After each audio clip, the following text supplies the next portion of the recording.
앞으로도 우리에게 떠나지 아니하시고 버리지 아니하시고 함께 하실 것 약속하신 하나님, 감사와 영광을 올려드리옵나이다. 하나님의 은혜에 감사하여 구별된 예물을 드리오니 하나님, 예물을 드리는 손길 힘에 힘을 더하셔서 넉넉하게 해주시길 원하고 늘 하나님이 주시는 복으로 충만하게 해주시기를 원하옵나이다. 하나님, 우리를 경제의 청지기로 하나님 말씀 맡은 자들로 부르셨는데 우리가 경제의 현장에서 하나님 앞에 청지기의 사명을 잘 감당하게 해주시기를 원하고, 모든 것이 주께로부터 왔으니 주님께서 우리의 것을 받으시고 주님께서 우리 것을 사용하신다 하실 때 감사함으로 기쁨으로 내어드리게 해주시기를 원하옵나이다. 사랑하는 종들의 일상에 주께서 은혜를 더하셔서 차고 넘치게 해주시기를 원하고 하나님들 영육간에 강건하게 하여 주시기를 원하옵나이다. 사랑하는 종들의 사업의 현장에, 경제의 현장에, 직장의 일터에 주께서 함께 하심으로 말미암아 강하고 담대하게 도와주시고 어려운 일을 당할 때마다 하나님께서 힘주시고 위로해 주시고 피할 길을 내주시기를 원하고, 하나님께서 복을 허락하셨을 때 주변의 사람들과 하나님과 함께 나누는 넓은 믿음의 마음도 허락해 주시기를 원하옵나이다. 귀한 예물이 사용되는 곳에 하나님 나라가 확장되게 하여 주시옵소서. 하나님, 예물이 사용되는 곳에 전도와 선교와 교육과 가르침의 역사가 일어나게 해주시길 원하고 성도교회가 든든하게 세워지게 하여 주시옵소서. 우리의 몸과 마음과 뜻과 정성을 하나님께 올려드리오니 하나님 연락하여 주시며 사랑하는 종들에게 하나님께서 한량없는 은혜를 더해 주시기를 원하옵나이다. 예수님의 이름으로 기도드리옵나이다. 아멘. 여러분, 지난 한 주간 어떻게들 보내셨습니까? 참 쌀쌀했습니다. 춥다고 하는 느낌이 들 정도로 쌀쌀했는데 많은 분들이 감기로, 또 요즘은 감기의 대상포진까지 함께 와요. 그래서 우리 교회 지금 몇몇 분들이 감기와 함께 대상포진이 걸렸어요. 그러니 참 고통스러운 시간을 보내고 계시는데, 그래도 이 시간 하나님께서 우리를 이곳으로 인도해 주신 것 하나님의 은혜인 줄로 알고 감사드립니다. 예배당에 오시느라고 여러분 분명히 부지런히 준비하고 오셨을 텐데 잘 오셨어요. 여러분 오신 것 주님의 이름으로 환영하고 주님의 이름으로 축복합니다. 함께 나눌 말씀의 제목, 위대한 일입니다. 무엇이 위대한 일인가? 하나님께서 우리에게 어떤 위대한 일을 맡기시는가? 우리 교회가 올해부터 사명으로 정하고 따라가려고 하는 것이요, 그리스도를 따르고 가르치고 전하며 서로 사랑하는 제자 공동체가 되자. 이것이 우리가 사명으로 알고 따라가려고 하는 것입니다. 사명이라고 하는 것은 무엇을 할 것인가 하는 것을 정의한 것입니다. 사명이 정해지면요, 반드시 그 다음 따라와야 할 게 있어요. 비전이에요. 비전은 어디로 갈 것인가. 그런데 중간 비전은 좀 생략하고 우리에게 공통적인 목적지는요, 그리스도에게까지입니다. 그리스도의 장성한 분량까지 자라는 게 우리가 가야 할 삶의 방향, 신앙의 방향이에요. 그 과정에서 우리가 행동 지침으로 오래 정하고 따라가려고 하는 것이 실천사항입니다. 실천사항 주보에 있는데 한번 여러분 찾아서 읽어보겠습니다. 함께 읽어보겠습니다. 11 기도, 11 가정예배. 주보를 미리 못 펴셨어요? 그럼 따라 하십시오. 11 기도, 11 가정예배, 11 전도. 하루에 한 번 기도하시자 그 말입니다. 그리고 일주일에 한 번은 가정예배를 드리시자. 또 1년에 한 번은 누군가를 하나님께로 이끌자. 11 전도하자고 하는 것은 꼭 성도교회로 모셔오라는 게 아니에요. 누군가 여러분의 마음속에 하나님께서 부담을 갖게 하는 분이 있다면 그분을 가슴에 품고 기도하고, 하나님의 때를 주시면 그분에게 복음을 전하고, 그분이 만약에 무르익었으면요, 성도교회를 인도하면 되고, 그분이 무르익지 않았으면요, 여러분 씨를 뿌리는 겁니다. 씨를 뿌리면 누군가 그분에게 가서 복음을 전할 때, 그분이 무르익었을 때 그분이 그 교회에 가실 거예요. 우리 교회 오셔도 감사하고 옆에 다른 교회 가셔도 감사하고, 또 우리 교회도 가끔 주변에 있는 다른 교회 다니는 분들이 우리 교회로 인도해서 보내기도 하시잖아요. 그렇기 때문에 1년에 한 명 정도 마음에 품고 기도하고 그분에게 복음을 전하고 그분에게 하나님의 말씀을 선포할 수 있는 그런 부담감을 가지고 가시자 하는 것이 11 전도입니다. 오늘은 기도에 관해서 말씀을 나누려고 합니다. 예수님께서 이른 아침에 예루살렘 성으로 들어가셨는데 너무 아침 일찍 나가셔서 조반을 드시지 못한 탓에 시장하셨어요. 그런데 들어가는 길목에 잎이 무성한 무화과 나무가 있었단 말이에요. 그래서 무화과 나무에서 열매를 좀 따먹을까 하고 무화과 나무에 갔더니 열매가 하나도 없어요. 그래서 우리가 깜짝 놀랄 만한 일이 일어납니다. 예수님께서 그 무화과 나무를 저주하세요. 저주하니까 또 놀랄 일이 벌어져요. 무화과 나무가 즉시 말라버렸습니다. 어떤 분들은 이 사건을 보고 충격을 받습니다. 아니, 예수님께서 생명을 선포하시고 말씀을 전하시고 사랑하시고 그리고 긍휼히 여기시고 불쌍히 여기시는 분인데 무화과 나무가 열매가 없다고 세상에 무화과 나무를 저주해서 그 나무를 말라버리게 하다니 이게 말이나 되는 일인가? 그런데 제가 전에 여러분에게 말씀드렸는데 그때 듣지 못하셨던 분들이 계셨기 때문에 대한민국의 무화과 나무와 이스라엘의 무화과 나무는 좀 달라요. 이스라엘의 무화과 나무는요, 봄바람이 불기 전에 열매가 먼저 맺힙니다.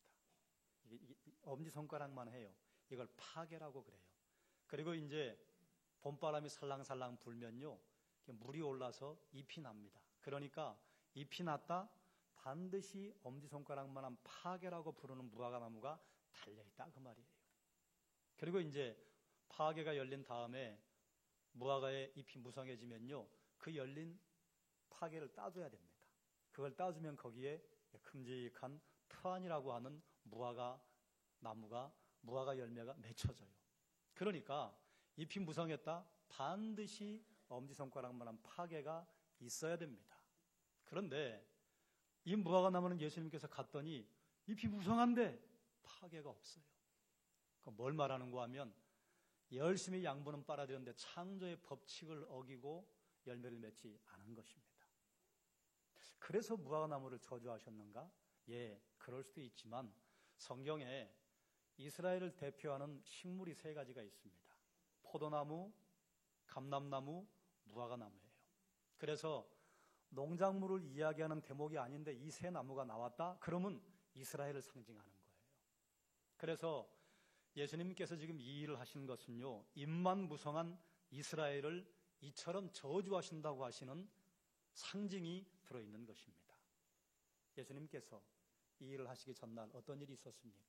성전 청결 작업을 하셨는데 성전 청결 작업을 하실 때에 예수님께서 거기서 이스라엘 백성들 제사장 그리고 레위인들을 꾸짖었어요. 너희는 기도하는 집을 강도의 소굴로 만들었다. 그리고 거기서 환전상들의 상을 뒤집어 엎으시고 비둘기를 팔겠다고 하는 사람들이 비둘기를 가져가라고 내쫓으시고 성전을 청결하게 하는 작업을 하셨습니다.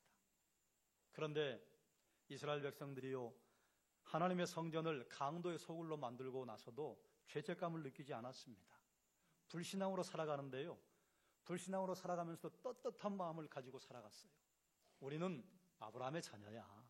그러니까 우리는 천국 가. 그리고 율법을 지키는 것을 대표적으로 외식하는 행동으로 율법을 지켰다 그 말이에요. 예수님께서는 외식하는 이스라엘을 꾸짖은 사건을 일으키신 다음에 그 다음날 무화과 나무를 봤더니 이 무화과 나무가 이스라엘의 불신앙과 똑같은 모습을 하고 있는 거예요. 그래서 저주하시고 무화과 나무가 마르게 되었던 것입니다. 예수님이 이미 산상보훈을 말씀하실 때 이런 말씀하셨어요.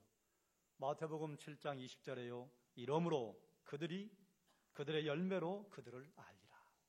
열매로 그들을 알 것이라 그랬어요. 맨 처음 의미는요, 거짓 선지자들을 그들의 열매로 알 것이다 그랬는데요, 사실은 선지자들 뿐만이 아니라 성도들의 믿음은요, 열매로 드러나게 되어 있습니다. 여러분은 여러분의 믿음을 어떤 열매로 드러내십니까? 여러분은 여러분의 믿음을 어떤 말로 드러내십니까? 열매는요, 믿음을 반드시 보여줍니다. 믿음이 있다면요, 반드시 열매로 드러나게 되어 있습니다.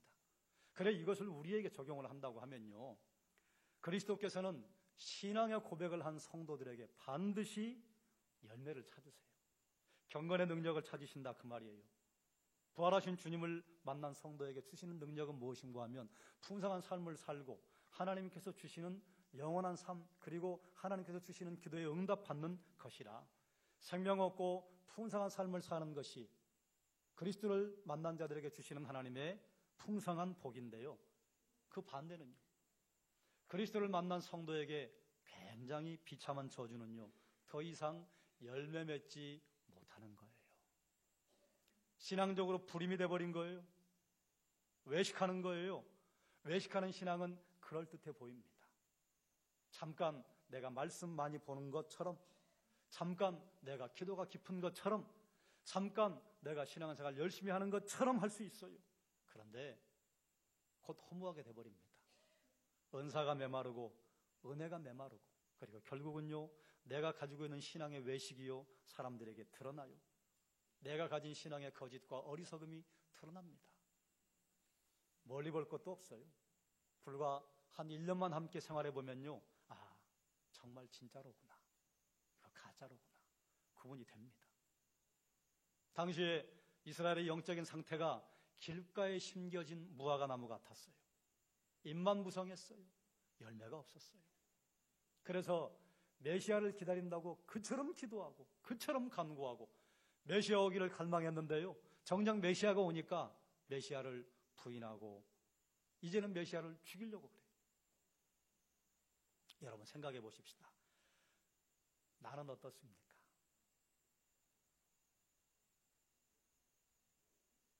혹시 여러분 길가에 심겨진 무화과 나무 같지 않습니까?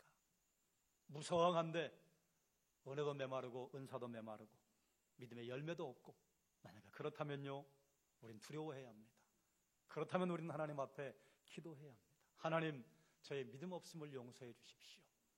제 믿음이 열매로 드러나지 않는 것을 용서해 주십시오. 제 삶의 믿음의 열매가, 하나님께 살아가신 은사가, 하나님을 살아가신 은혜가 충만하게 주십시오. 기도해야 할 저녁인 줄 압니다. 제자들이 무화과 나무가 곧 말라버리니까 예수님에게 물었어요. 주님, 어찌하여 곧 말랐습니까? 그럼 예수님께서 이 무화과 나무가 마른 이유는 이것이다, 왜 말랐다, 뭐 이런 걸 말씀해 주셔야 되는데, 그것과는 전혀 다른 말씀을 하시면서 제자들에게 중요한 가르침을 주십니다. 두 가지 저는 여기서 생각을 했는데요. 첫 번째는 한번 따라 하실까요? 믿음에 관하여. 제자들이 묻는데요, 갑자기 믿음을 말씀하세요. 너희가 믿음이 있고 의심하지 않으면 이 무화과 나무에게 일어난 일보다 더 큰 일도 할 것이요, 이 산더러 들려서 저 바다에 빠지오라 해도 그대로 될 것이다. 이게 무슨 말씀인가 하면, 뭐 이렇게 막 산을 막 뽑아가지고 백두산을 뭐 동해로 빠뜨리고 한라산을 서해로 빠뜨리고 이런 일을 한다는 것이 아니라, 이건 불가능한 일 아닙니까? 믿음이 있고 의심하지 않는다면 너희 생각에, 사람의 생각에 불가능한 일도 일어날 것이다, 그 말씀을 하는 것입니다. 무화과나무 사건에서 우리가 귀담아 들어야 할 하나님의 말씀이 무엇인가 하면, 그리스도께서 하신 말씀에는 능력이 있다는 것입니다. 예수님 선포하시자 말라버렸어요. 그래 제자들에게 무슨 말씀을 하시는가 하면, 너희가 믿고 의심하지 않는다면 너희의 말에 능력이 드러날 것이다. 여러분 그러지 않습니까? 하나님께서 사람에게 주신 선물이 여러 가지가 있는데 그 중에 대표적인 게 언어 아닙니까? 뭐 다른 동물도 뭐 언어를 가지고 있다고 하는데 그래봐야 뭐 10가지 뭐 80가지 이 정도인데, 사람처럼 언어가 풍성한 동물이 없어요. 사람처럼 언어가 풍성한 피조물이 없습니다. 그런데 신기한 것은요, 하나님께서 우리에게 주시는 말에 능력이 있다는 거예요. 왜 그런가 하면, 원래 말은 하나님의 것이었습니다. 원래 언어는 하나님의 것이었어요. 그래서 그걸 사람에게 주셨는데 우리의 언어에도 힘이 있다, 그 말이에요. 여러분 TV에서 그런 거 가끔 보시잖아요. 뭐 화분을 뭐 한 그루 사놓고 그 화분을 계속 칭찬하면 화분이 아주 생육이 활발해지고, 화분에게 욕을 하고 그 다음에 짜증 섞인 말을 하면 그 화분이요 말라 비틀어진다, 뭐 이런 거 TV에서 종종 보시잖아요. 말의 능력이 있습니다. 일반 은총 아래 살아가는 믿지 않는 불신자들의 말에도 이런 능력이 있는데요, 그리스도인의 말에는요 더 큰 능력이 있다, 그 말이에요. 여러분의 말에는 능력이 있습니다. 이건 두려운 거예요. 살리는 말에는 생명의 역사가 일어나고 죽이는 말에는 사망의 역사가 나타납니다. 그러므로 여러분에게 저는 묻겠습니다. 여러분 주로 어떤 말을 하십니까? 여러분의 입술에 생명의 말이 주로 많습니까? 아니면 사망의 말이 주로 많습니까? 앞으로 우리 교회에서는 좀 이렇게 하십시다. 누군가 만약에 다른 사람을 헐뜯는 말을 한다면요, 이렇게 대꾸하십시오. 주님의 사랑으로 감사합시다. 그리고 기도합시다. 특별히 여러분, 담임 목사인 저나 당회원이나 중직자들을 험담하는 말을 한다면요, 반드시 거기에는 사망의 열매가 맺힙니다. 반드시 거기에 사탄이 틈타요. 그때 이렇게 대꾸합시다. 우리 사랑으로 감사합시다. 아니, 목사님도 사람이고, 장로님도 사람이고, 권사님도 사람이고, 안수집사님도 사람이고, 우리 목자도 사람인데 기도합시다. 그때 그 가운데 생명의 역사가 시작될 줄로 믿습니다. 여러분, 우리가 뱉은 말은요, 반드시 열매를 맺어요. 한번 뿌려진 말은요, 새털처럼 날아가서 어디에서 열매를 맺는지는 모르나 반드시 열매를 맺습니다. 바라기는 우리가 뱉는 말이요, 생명의 열매, 부활의 열매를 맺게 해주시기를 주의 이름으로 축원합니다. 능력이 있다고 그랬어요. 제자들의 말에 능력이 나타날 것이라고 말씀하신 거예요. 너희가 믿음으로 의심하지 않으면 너희가 하는 일에 내가 하는 것보다 더 큰 일이 나타날 것이다 말씀하신 거예요. 그런데 제자들의 이 믿음과 제자들의 이 확신을 드러낼 수 있는 방법과 수단이 무엇인가? 그게 기도라. 따라 하실까요? 믿음의 능력을 드러내는 것이 기도입니다. 여러분, 믿음의 능력을 드러내는 것이 기도라고 하는 말씀을 하신 거예요. 그래서 갑자기 무화과나무 이야기를 하시다가 믿음을 말씀하시다가 22절에요, 이렇게 말씀하시는 거예요. 함께 읽겠습니다. 너희가 기도할 때에 무엇이든지 믿고 구하는 것은 다 받으리라 하시니라. 아멘. 기도는 믿음의 능력을 드러내는 방법이요, 수단입니다.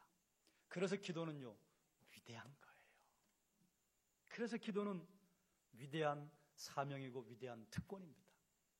여러분, 우리 교회에 기도하는 성도들이 있을 때요, 성도교회는 소망이 있어요. 왜요? 지금 위대한 일을 하고 있는 거거든요. 여러분 가정에 어려운 일이 있어도 아버지와 어머니가 그리고 자녀들이 기도하면요, 그 가정은 소망이 있는 거예요. 대한민국이 아무리 어렵다고 해도요, 대한민국을 붙잡고 하나님 앞에 막아서서 기도하고 있는 성도들이 있다면요, 대한민국은 소망이 있는 거예요. 그리스도인의 믿음이 올바르다면 반드시 기도할 것입니다. 믿음으로 하는 요구는요, 하나님이 거절하지 않으신다 약속하셨어요. 믿음이라고 하는 것은 외식하지 않는 것이라, 바른 믿음이란 말과 행동이 동일한 것이라고 특별 새벽기도에 함께 나눴잖아요. 신실한 확신에서 간구하는 부르짖음은요, 반드시 응답 받습니다. 기도 응답의 비결은요, 믿음으로 간구하는 거예요. 하나님의 뜻대로 주님의 말씀대로 합당한 것을 간구하면요, 거절당하는 게 이상한 거예요. 믿음으로 기도했는데 하나님의 응답이 없다? 그게 이상한 거예요. 만약에 내가 정말 확실하게 믿음으로 기도했는데 응답이 없다?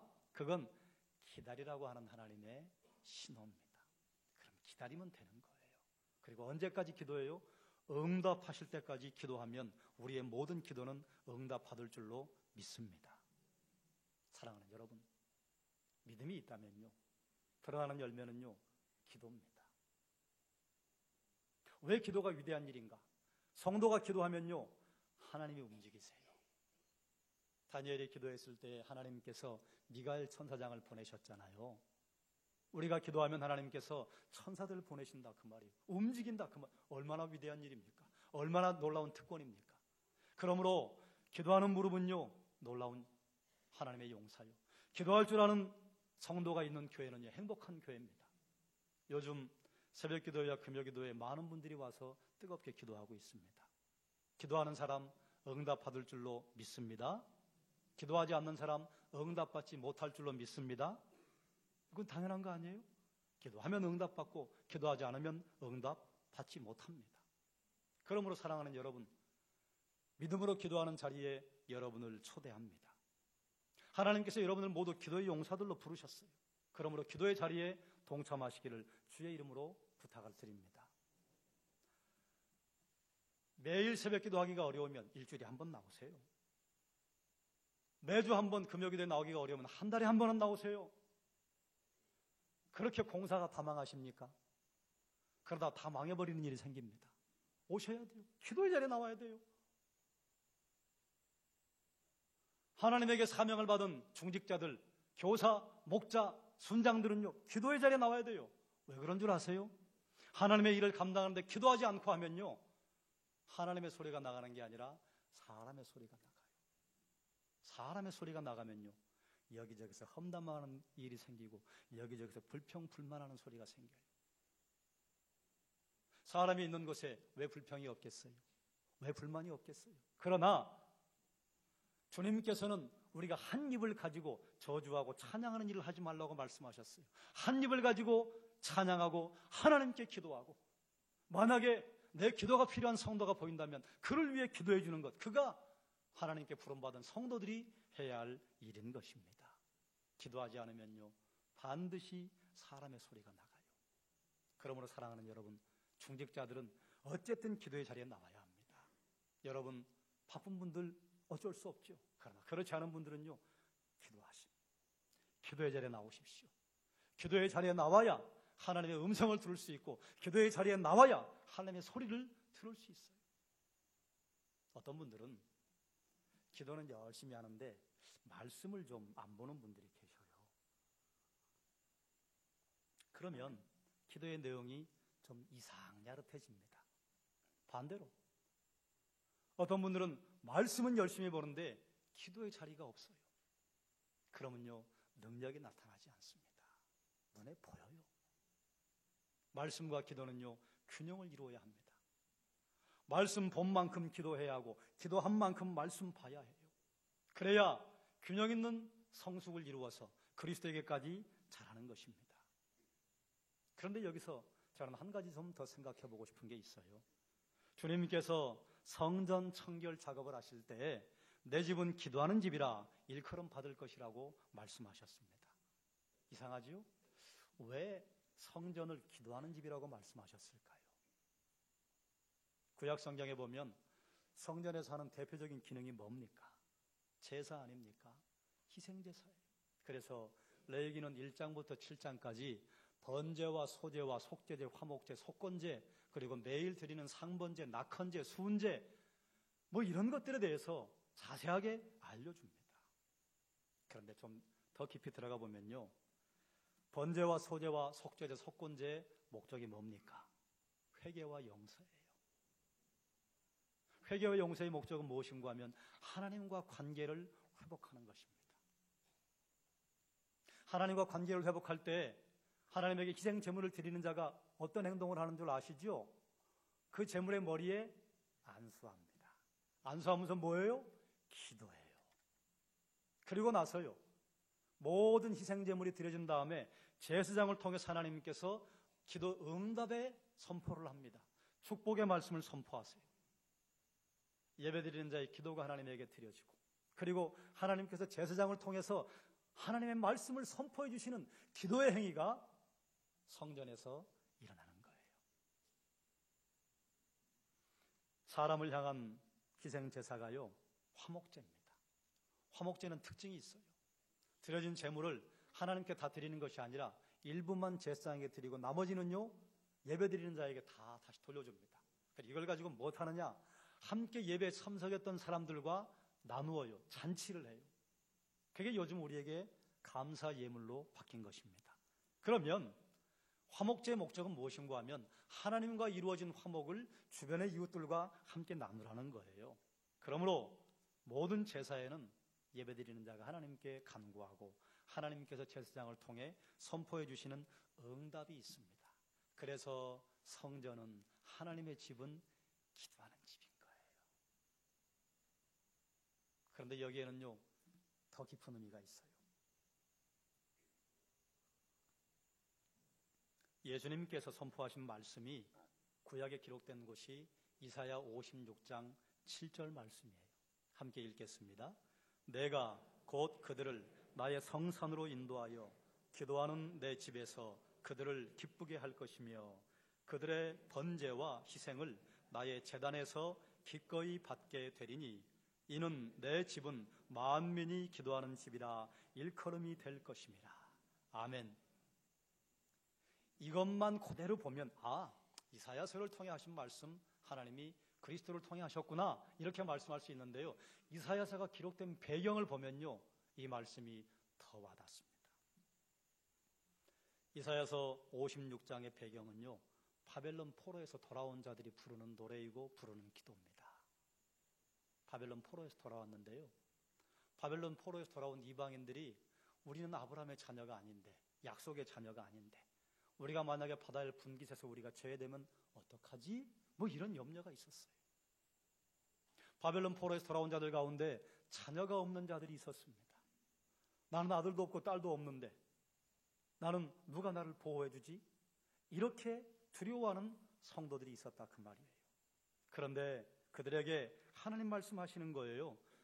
이방인들이 나는 아브라함의 자녀가 아닌데, 약속의 자녀가 아닌데 내가 분깃을 받을 수 있을까? 이런 염려를 하고 있는 그들에게 너희가 하나님과 연합하여 하나님의 말씀을 지키려고 하고 의의 말씀을 지키기 위해 이곳에 왔는데 내가 너희에게 기쁨을 주겠다.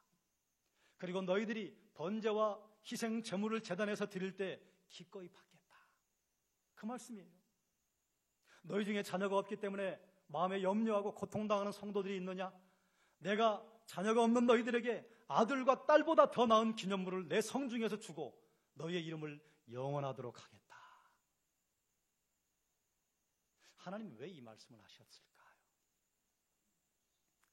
바벨론 포로에서 돌아온 이스라엘 백성들은 포로에서 돌아오기 전에 그 땅에서 이방인이었습니다. 그런데 이스라엘 백성들이 본토로 돌아올 때 나 하나님 믿을래요. 그리고 따라온 사람들이 여기에 왔더니 이방인 되었어요.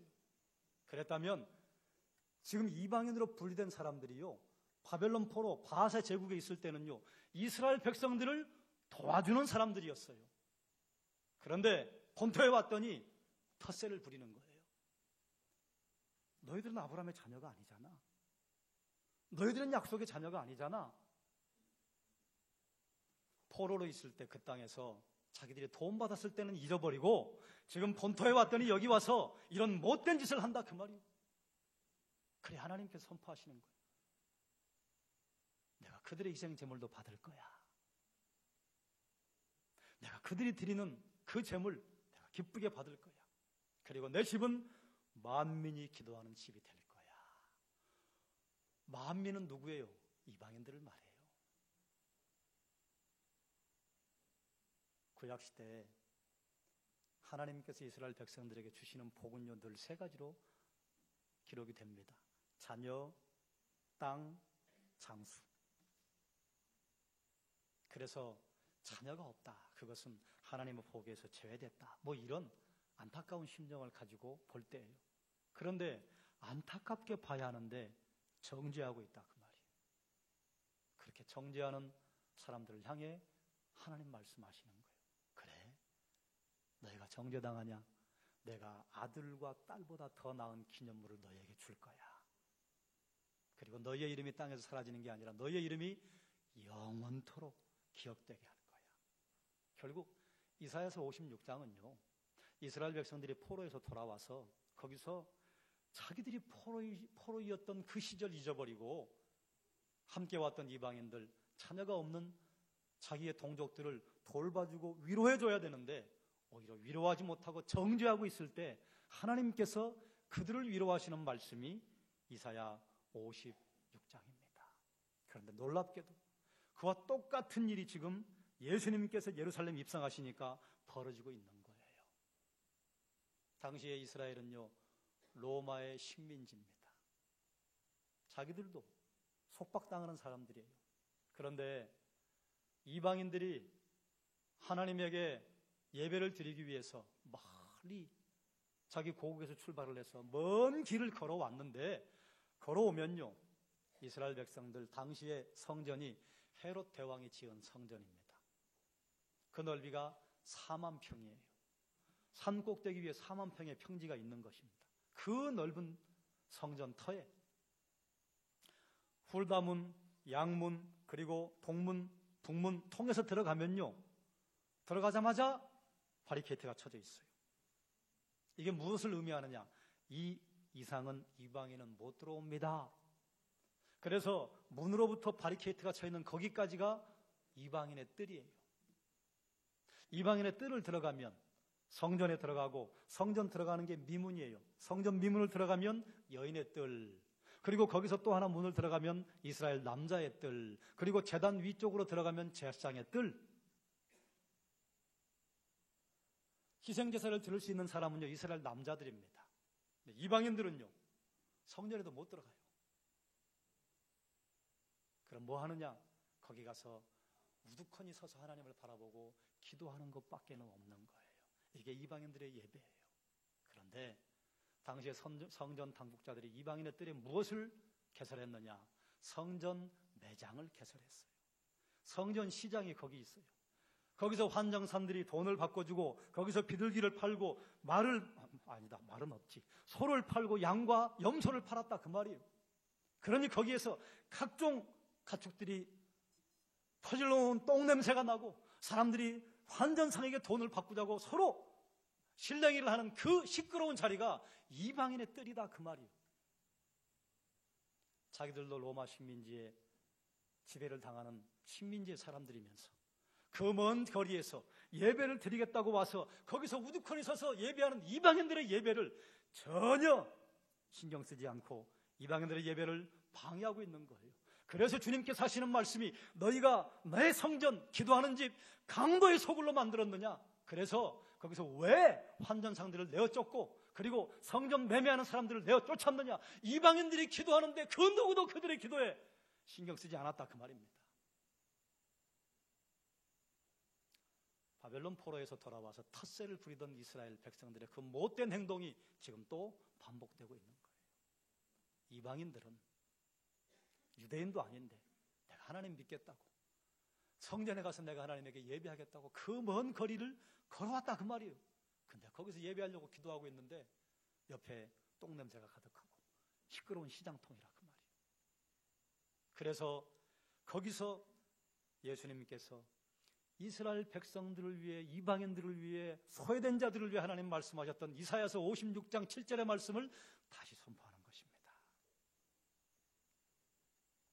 주님께서 이스라엘 백성들을 책망하시는 것은 예배 드리겠다고 거기에 와서 서 있는 이방인들의 그 예배, 그들의 예배와 기도를 방해하는 성전 당국자들, 그러면서도 우리는 하나님의 자녀이기 때문에 우리는 구원받았어, 나는 선민이야, 이렇게 말하고 있는 외식하는 이스라엘 지도자들을 꾸짖는 자리가 성전 청결 작업을 하셨던 자리다. 여전히 이방인들을 위한 기도하는 집이라고 예수님께서 선포하시는 거예요. 그때 그 자리에서 기도하기 위해서 서 있었던 이방인들의 마음이 얼마나 감격됐겠어요. 얼마나 감동받았겠어요. 그런데 예수님 그렇게 하니까 제사장과 레위인들은 예수님 죽일 방도를 그때부터 찾아요. 이게 얼마나 외식하는 모습입니까? 그럼 여러분, 우리는 어때요?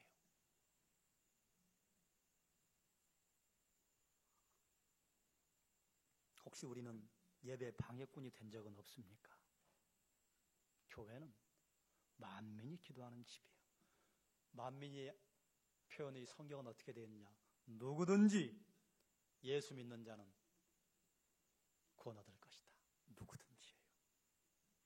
그래서 예수 그리스도라고 하는 양의 문을 들어가면요, 그 안에서는 헬라인이나 유대인이나 남자나 여자나 종이나 자유자나 할 것 없이 다 한 성령을 받게 되는 거예요. 여러분, 다른 사람의 예배 우리가 생각할 것 없습니다. 나는 내 예배를 하나님에게 어떻게 드리고 있습니까? 우리가 하나님 앞에 죄를 해결하지 않은 상태, 하나님께 앉아있으면 내 예배를 내가 방해하는 거예요. 시편 66편 8절에 다윗의 입술을 통해서 주님 선포하셨잖아요. 만약에 내가 죄악 가운데 있으면 나의 간구하는 소리를 주께서 듣지 아니하시리라. 우리가 죄 가운데 있을 때 하나님 앞에 앉아서 죄에 퍼질러 앉아 드리는 그 예배 받지 않으신다 그 말이에요. 그러므로 예배자들은 늘 예배에 앞서 내 죄를 고백하고 하나님 앞에 주의 보혈의 공로를 의지해서 나를 정결케 함을 입고 그리고 예배에 들어가는 것입니다. 만약에 교회에 분란이 있다면, 교회에 나눔이 있다면, 교회에 서로 불평과 불만이 있다면 어떻게 예배자로 섰을 때 그 예배가 하나님 앞에 뜨겁겠습니까? 어떻게 그 예배가 하나님 앞에 아름답겠습니까? 그게 예배를 방해하는 거예요.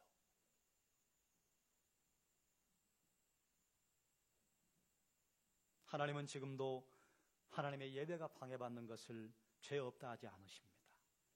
하나님께 드려지는 예배를 방해하지 않도록 나부터 먼저 하나님 앞에 늘 내 죄를 먼저 고백하고, 그리고 다른 이들의 예배를 방해하는 일이 없도록 하나님 앞에 나를 내어드리는 겸손한 모습으로 우리가 하나님 앞에 예배해야 할 줄로 믿습니다.